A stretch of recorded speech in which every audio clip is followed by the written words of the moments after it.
And we're on, the recording's going on? Yes. So I'm gonna start the meeting. So good evening, everybody. Good evening, Salt Lake City. Welcome to February 1st meeting, the free, fair February on UTA buses and tracks and Frontrunner. Welcome to today's council formal meeting. We have returned to holding our meeting remotely due to the continuing spread of COVID variants. In keeping with our open meetings requirements, I will read the following statement. As Salt Lake City Council Chair, I hereby determine that conducting the Salt Lake City Council meeting at an anchor location presents a substantial risk of the health and safety of those who may be present based upon recent reports of the increase in COVID-19 cases. Therefore, we have returned to the only virtual public meeting to help reduce the transmission of COVID-19. The Council will return with hybrid or in-person meetings when appropriate. We are truly grateful for the public's patience, but most importantly, we are glad you are joining us today. Thank you. As always, we'll open our meeting with the Pledge of Allegiance. We will begin with a moment of silence as we recite the Pledge of Allegiance. When we are done, we will return our audios back on.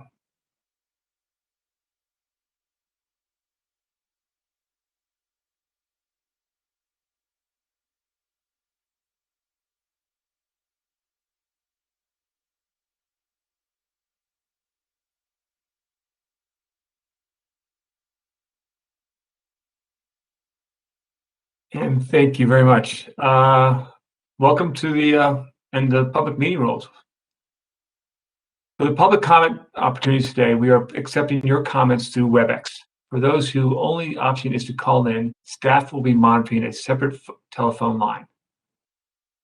Before we begin moving through our agenda, I want to mention and review our rules of decorum as we do every meeting we have. These are guidelines the City Council has always had in place to help our meetings progress in an orderly, civil, efficient way so that everyone has the opportunity to voice their opinions without feeling intimidated. In order to achieve this, our rules of decorum begin from the moment you arrive into our virtual meeting. We respect all points of view and we welcome new insights. While giving your comments, please be respectful. Avoid yelling, profanity, or making racial slurs, obscenities, or defamatory remarks. If you violate this rule, your line will be muted or you'll be asked to stop. If you feel the need to use profanity or disrespectful remarks to express your point, you're welcome to email council members or call our comment line. In addition, our staff will request your name during our WebEx registration process. To limit disruptions, your names cannot include a message or violate our rules of decorum. If your name doesn't meet this requirement, then our staff will make contact with you to gather that information from you. For those joining in WebEx, please monitor your chat in case we try to reach you. Isaac Canedo from our staff is helping to moderate the WebEx portion of our meeting and will be messaging with the attendees to coordinate on any questions you have with your registration. Staff is handling a number of tasks. Please limit messages to technical issues and minimal changes to your registrations. If you'd like to send a comment, please feel free to mail us at P.O. Box 145 476 Salt Lake City, Utah 84114. Email us at council.comments@slcgov.com or call us at 801-535-7654. This brings us to item A4. And I'll look for approval of the work session minute meetings of March 2nd, 2021, as well as the formal meeting minutes of March 2nd, 2021, March 16th, 21, and January 4th, 2022. I'll look for a motion. Mr. Chair, I move that we approve the work session meeting minutes for March 2nd, 2021, as well as the formal meeting minutes for March 2nd, 2021, March 16, 2021, and January 4, 2022. And do I have a second? Second. I have a motion from Council Member Pui and a second from Council Member Mano. Any discussion? So I will roll call this motion. Council Member Pui. Yes. Councilmember Pizzo Wessler. Yes. Councilmember Wharton. Yes. Councilmember Valdemorse is not here. Councilmember Mano. Yes. Councilmember Fowler. Yes. And I'm a yes. That passes unanimously with Councilmember Valdemorse absent. And we now move on to item number A5. And the council will consider adopting a joint ceremonial resolution with Mayor Mendenhall celebrating the 20th anniversary of the 2002 Winter Olympic Games and expressing the city's support and goals for hosting a future games beneficial to the city. I will now turn the time over to Councilmember Mano to read the resolution. Thank you, Mr. Chair. So this is a joint resolution celebrating the 20th anniversary of the 2002 Olympic Winter Games and expressing Salt Lake City's support and goals for hosting a future games. Whereas the opening ceremony of the 2002 Olympic Winter Games and Paralympic Winter Games took place at Ricecle Stadium 20 years ago on February 8, 2002, and whereas Salt Lake City set a new positive standard for how an Olympic Games could run, and whereas facilities built for the Games continue to be utilized to this day, including the Utah Olympic Oval, Utah Olympic Park, the ice sheet at Ogden, and many more, and whereas Salt Lake City is working in partnership with the Utah Committee for the Games as the SLC-UTCG and developing beneficial operating principles for games in Utah's communities, and whereas Salt Lake City desires to ensure that the next games hosted in our city prioritizes diversity, equity, and inclusion, is climate positive and net zero, and acts as a catalyst for achieving major community initiatives, and whereas Salt Lake City believes such a vision will be accomplished in a multitude of ways, ensuring that everyone employed to help prepare for the games or employed during the games will be paid a living wage. The games are welcoming, inclusive, and accessible for all, with universally accessible venues and events and disability awareness training for public-facing staff and volunteers. And the opportunities should be created for residents of all income levels to attend games and accompanying events at no cost or reduced rates. Prioritizing use of existing infrastructure and venues, developing a carbon management plan for games-related activities, and forming a local sustainability committee to ensure that sustainability goals are achieved for the games. Maximizing use of public transportation, including clean and active transportation mechanisms for all game stakeholders. The SLC-UTCG will be a model of transparency, robustly engaging the public in the planning process, making regular meetings open to the public and sharing information. Now, therefore, be it resolved that Salt Lake City celebrates the anniversary of the 2002 Winter Olympic Games and looks forward with great anticipation to being selected as a host city for a future Winter Olympic Games. Be it further resolved that Salt Lake City is committed to working with our community partners and the SLC-UTCG to create a games that strives for diversity, equity, and inclusion in all games activities, delivers a net zero waste and climate positive games, and acts as a catalyst for achieving major community initiatives. Thank you, Mr. Chair. I'll turn the time back to you. Thank you, Councilmember Romano. I appreciate that very much. And I will now look for a motion to adopt this resolution.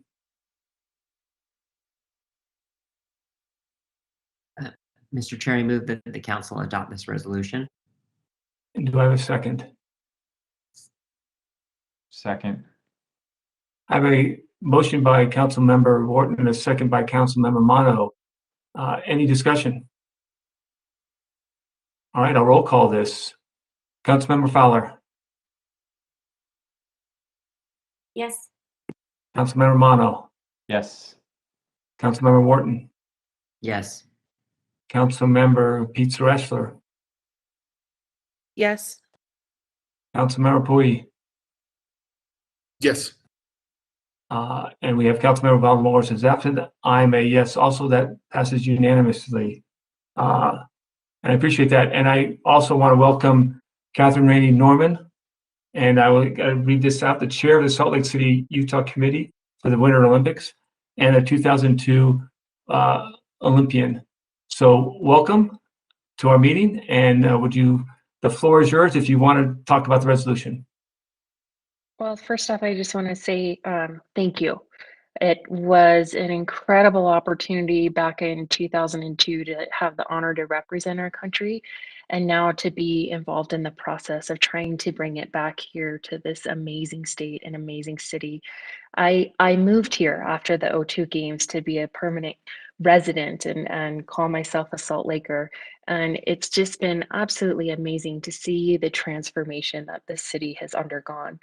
It has dramatically changed from '02. And what I look forward to most is working together with you all as a city council, with our mayor's office, and with our community members in trying to bring a games back that is truly reflective of what our new Salt Lake City is. We have a lot of ambitions and a lot of goals and a lot of work to go forward with, but we are so appreciative of the continued support of our civic leaders and of our community. And so the road ahead of us is very exciting. And I'm very optimistic, but I look forward to the opportunity of trying to bring a games back here to Utah that benefits our city and our state and our youth.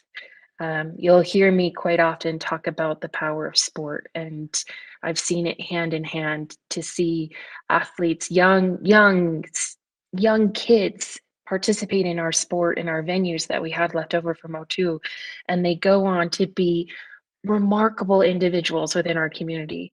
You know, we have kids that started in programs that are on the front line fighting COVID as nurses, right? We have kids who started in our programs and who are going to represent us in Beijing.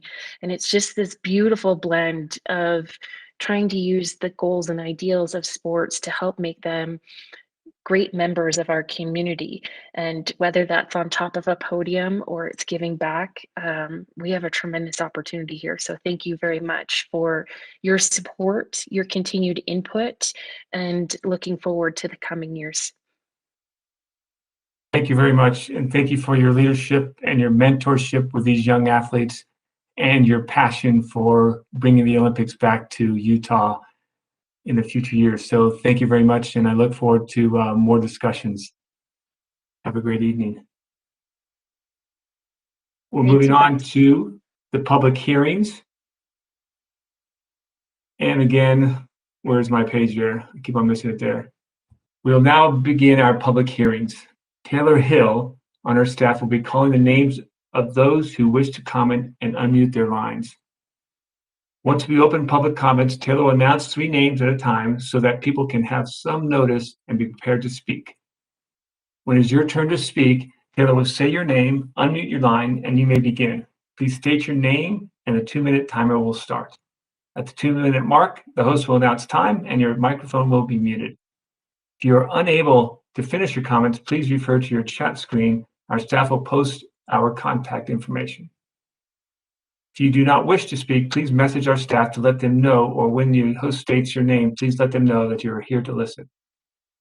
Our first public hearing is item B1 in regards to an ordinance amendment to require notice of permits to work in a public way.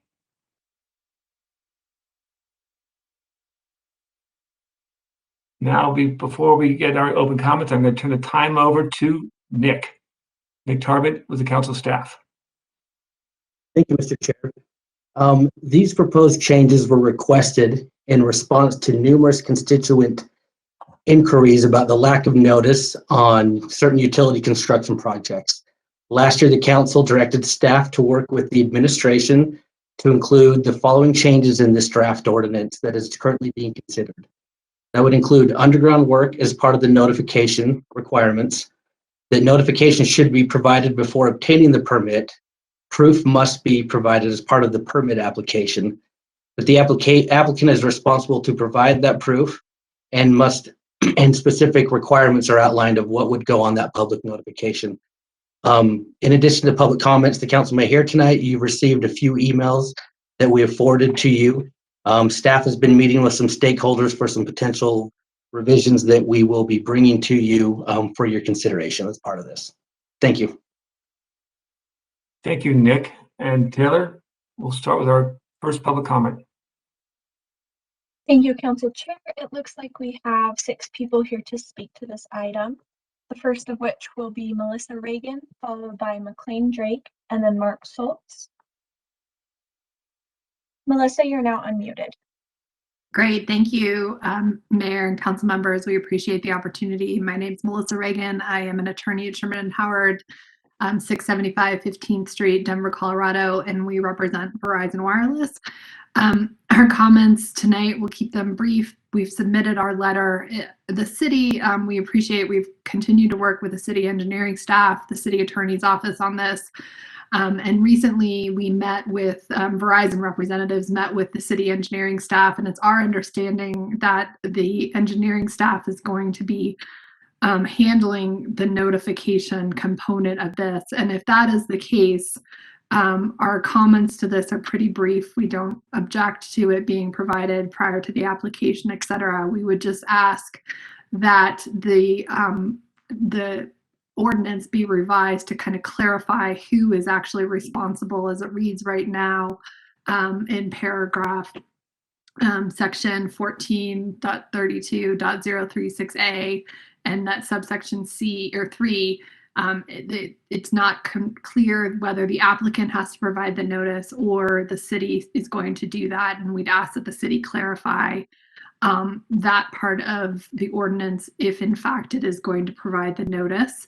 And then if the city is not going to be responsible and the applicant is going to be providing the notice, then we, would incorporate our previous comments that the timing of the notice be at the time of construction, as well as removing the underground component of it. And my colleague Kurt Cox will speak on that in a moment. But we do appreciate and acknowledge that the city council and the city staff incorporated several of our prior comments about the definition of adjacent property owners and the like.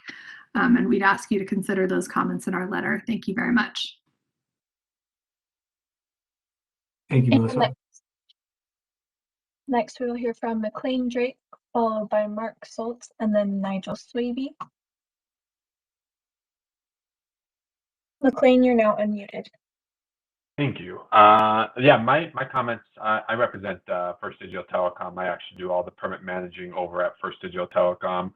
And my comments are pretty much along the lines of what Verizon would like clarify, just because with doing a bunch of construction, we do a lot of construction for a lot of the commercial companies in Salt Lake City, also along the Utah Valley. And so that's one of the things we want to make sure of who needs to provide that notice, since some of the work that we end up doing can be very long stretches of work, and to get everyone notified and then who to contact and along those lines, it can make everything more timely. And because we do fiber services for a lot of customers, whether it be City Creek or the Gateway Mall, we just want to make sure that we're getting the service that is needed to our customers as effectively as possible.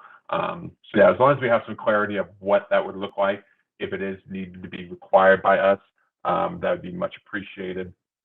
Since I do handle all the permits for the company, it does make it more timely of how effectively and how quickly that needs to be handled, since we just need to know what that looks like. So then that way we can communicate that and put that in the timeline of getting fiber services to the customers, since timeframes are very required on that. But other than that, I appreciate you letting me know, giving me a heads up of the new ordinance, and anything we can do to help be a part of making this solution as easy and effectively as possible.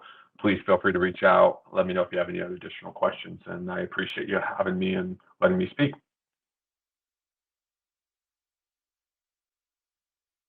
Thank you. Next, we will hear from Mark Schultz, followed by Nigel Swaby, and then Cindy Kromer.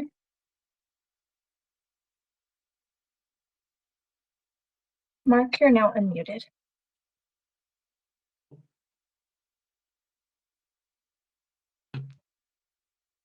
Mark, you are unmuted. Okay. We'll come back to him and move on to Nigel Swaby. Nigel, you're now unmuted. Thank you very much. Can you hear me? Yes, we can hear you. Yes.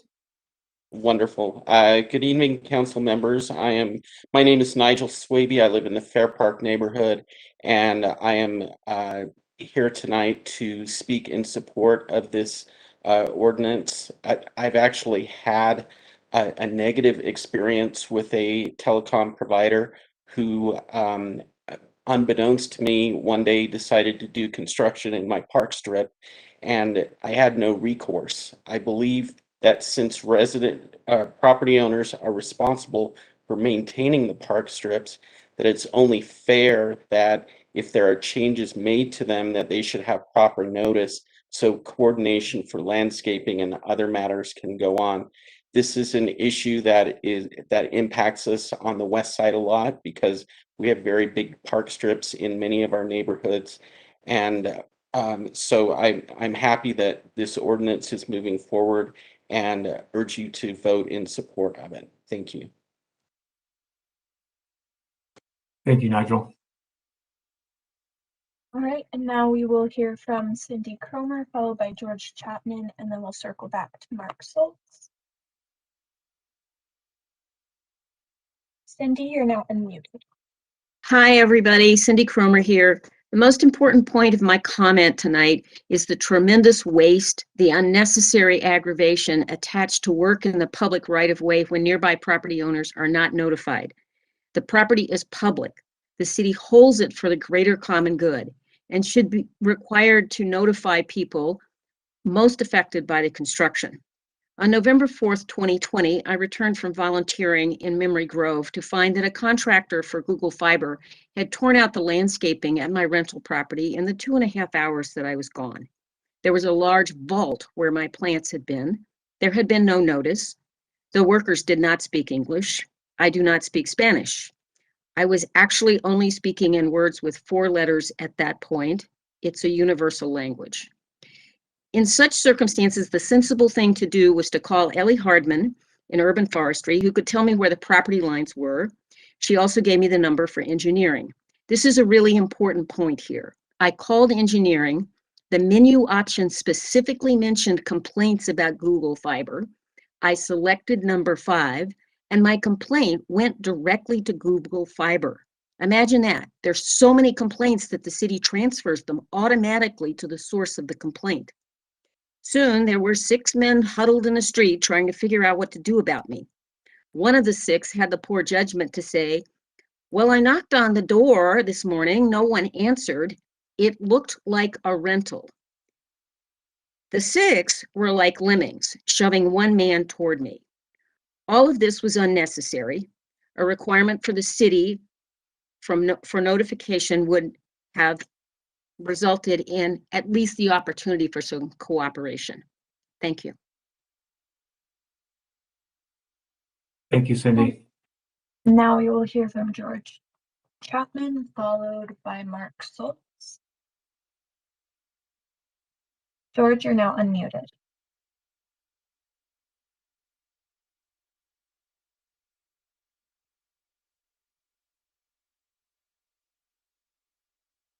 Okay. Then we will try Mark Schultz once more.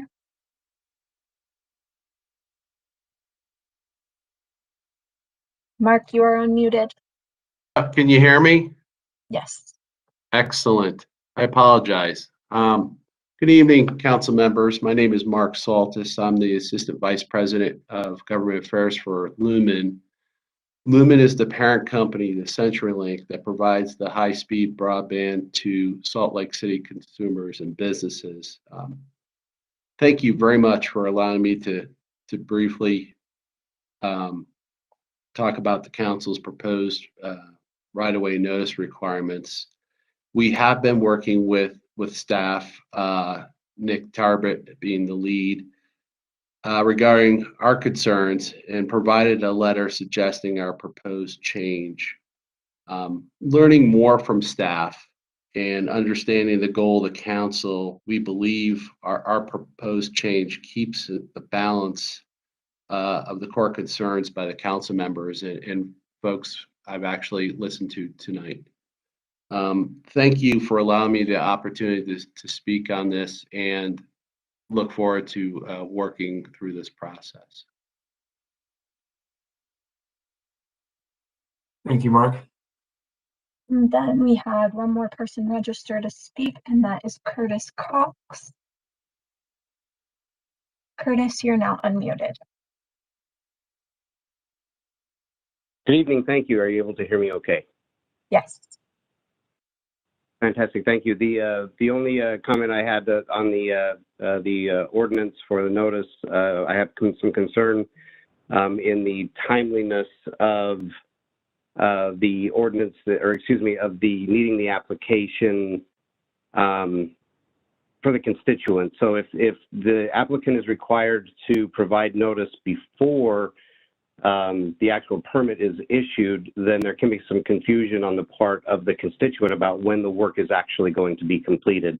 As we know, especially in wireless work, for instance, if the application is ahead of time, there could be a considerable amount of time before the work actually takes place.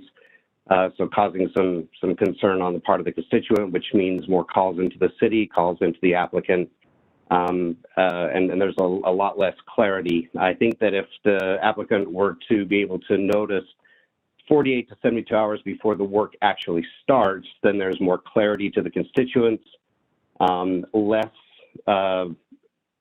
calls into the city, and more clarity all the way around.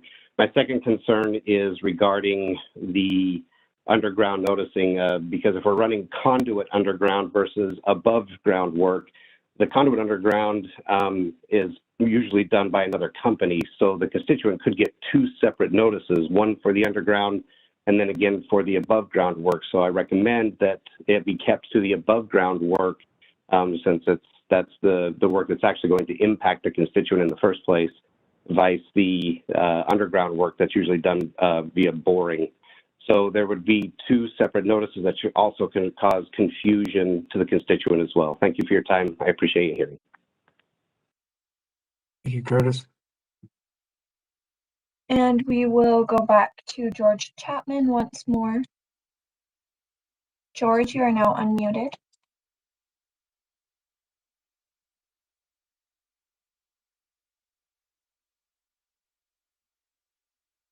Okay, I'm not hearing anything from George, so that will be our last George comment. Chapman is here, but I wasn't planning on speaking.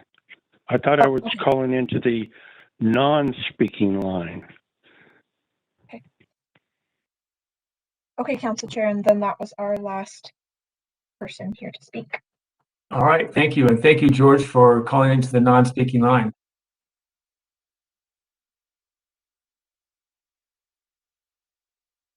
Again. Thank you for all your comments.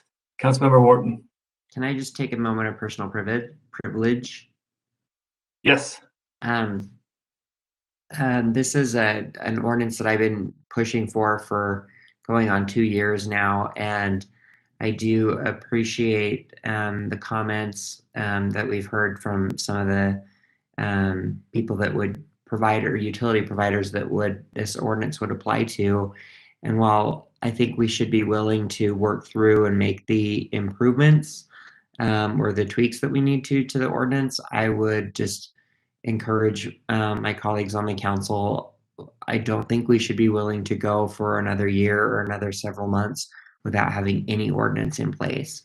I was shocked to learn, which is what started this whole thing, that Salt Lake City doesn't already have some sort of ordinance in place. That's what I thought, that I was just setting out to improve it when I started on this journey many months ago. And so I really think that that we need to put something in place, and then we can talk about the improvements that need to be made.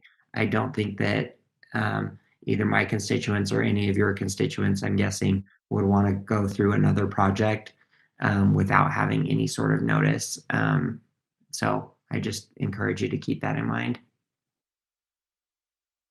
Thank you. And I will look for a motion. Mr. Chair, I move that the council close the public hearing and defer action to a future council meeting. I have a motion from Councilmember Wharton. Do I have a second? Second. I have a motion from Councilmember Wharton, a second from Councilmember Pui. Any discussion? I will roll call this. Councilmember Mono. Yes. Councilmember Wharton. Yes. Councilmember Fowler. Yes. Councilmember Pui. Yes.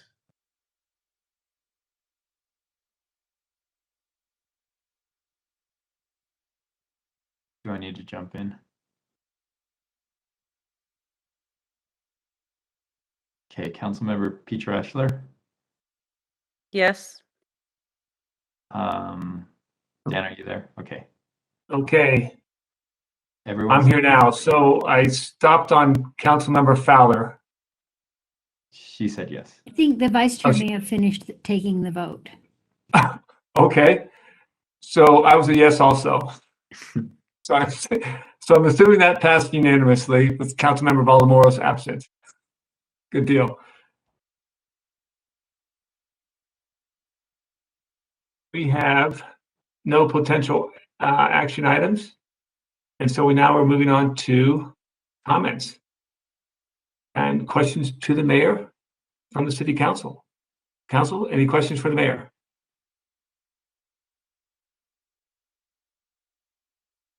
Mayor, I don't see any questions for you. Thanks for being here, as always. Now we have comments to the city council. And now we're at the general comment portion of our agenda for comments about general topics and items that were not scheduled for a hearing tonight. I went over the city council rules of decorum earlier, and those rules still apply here as well. We are accepting your comments through WebEx, and for those who our only option is to call in, staff is monitoring a separate telephone line. Isaac Canedo from our staff is helping to moderate the meeting and can message with attendees if the need to coordinate. And Taylor Hill on our staff will be calling the names of those who wish to comment and unmuting the lines. Just as before, Taylor will announce 3 names at a time so that people can be prepared to speak. When it's your time to speak, Taylor will say your name, unmute your line, and you may begin.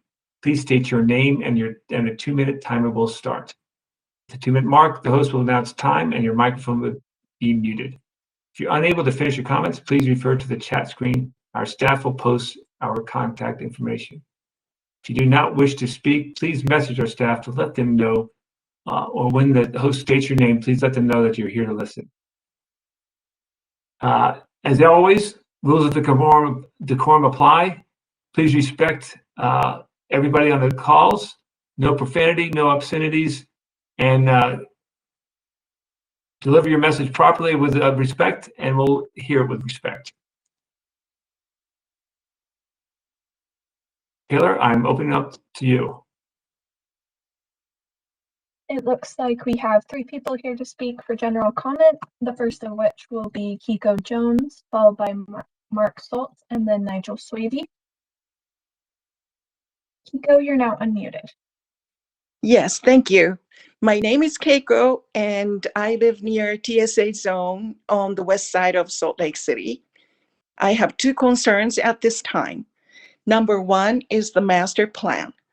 Everybody knows it needs to be revised. It needs to be revised before everything around here turns into high-density apartments across from single-family homes.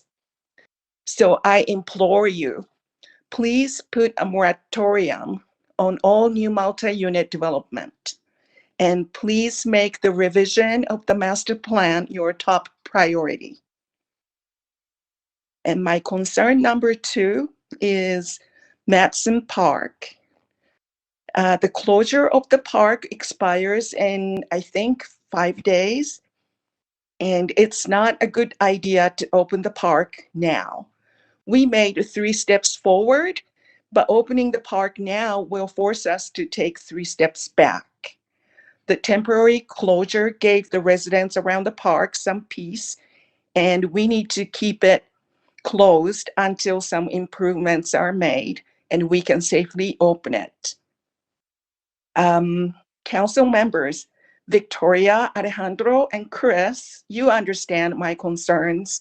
I see you almost weekly, and I appreciate your involvement and strong ties with the community. And I trust that you will do the right things for us residents. By the way, I was a volunteer for the 2002 Games, and I'm really excited about bringing Olympics again. Thank you very much. Thank you. And now we will hear from Mark Schultz, followed by Nigel Swaby. And it looks like Mark has left the meeting, so we will move on to Nigel. Nigel, you're now unmuted. Thank you. Thank you, council members. Again, I also want to speak to the continued closure of Madison Park. Since that was implemented in mid-December, we've seen a large decrease of the amount of criminals in our neighborhood, and there's been some movement as we expected would happen. As of today, there are police cameras up on North Temple between 10th West and 8th West, thanks to the police department and Council Member Pui. The reason that I think we should continue to keep the park closed for at least another 60 days is so that all the different mitigation efforts that are being made can fully come into sync. There was a murder 2 weeks ago close to the park that nobody has been arrested yet. There was also a body found in the river last weekend, and we don't know whether that was a homicide or something different. So there's still crime that's happening in the area, and we feel as a neighborhood that also meets weekly with a lot of the council members and police and other city staffers that reopening the park at this time would take the pressure off of the criminal element and place them right back into the park and negatively impact single family residents that live on Chicago Street close to it. So we implore you to keep Madison Park closed for at least another 60 days until further mitigation efforts are seen through. Thank you for your time. Thank you. And that was our final commenter for this evening. Thank you very much, Taylor, and thank you, commenters. Appreciate your engagement.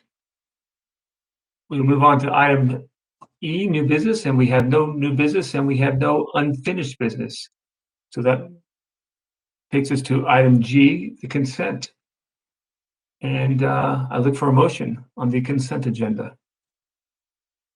Move for approval. I have a motion by Councilmember Wharton and a second. Second. And a second by Councilmember Mono. Any discussion on this item? I'll roll call it. Councilmember Pui.